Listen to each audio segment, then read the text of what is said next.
Congresswoman, I want to ask about the criticism that you're facing about comments you made in an interview this past week. I want our viewers to listen.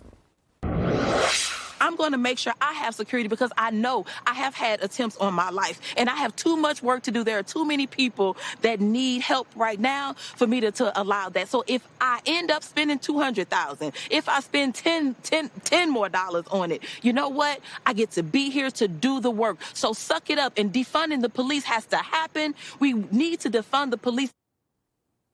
So I know you've seen that Republicans are pointing to the fact that you said you have your own security while almost in the same breath advocating for defunding the police. Now, I do want to emphasize, I understand you have security protection because you have received multiple death threats. But the clip that I just played is being used in attack ads against not you, but not just you, but other Democrats. So could those comments end up being harmful to your fellow Democrats, politically speaking? I think what we have to look at is the fact that I made it to Congress in 2020. I was elected to Congress, and we're still fighting this same fight. We're still fighting to save Black lives. That work was not done before I got here. This is the reason why I ran, was to save lives, to save my son's life.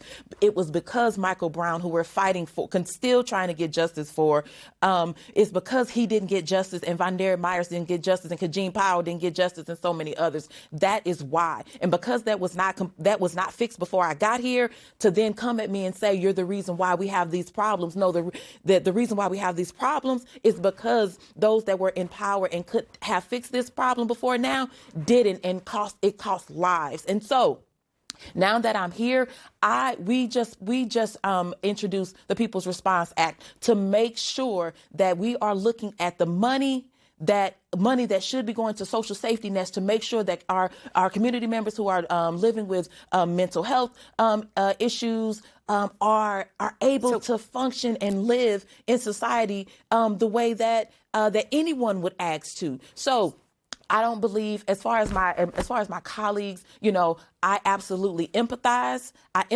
But you know what? The same thing that the Republicans would do, which is figure out how to work with this on a comms basis.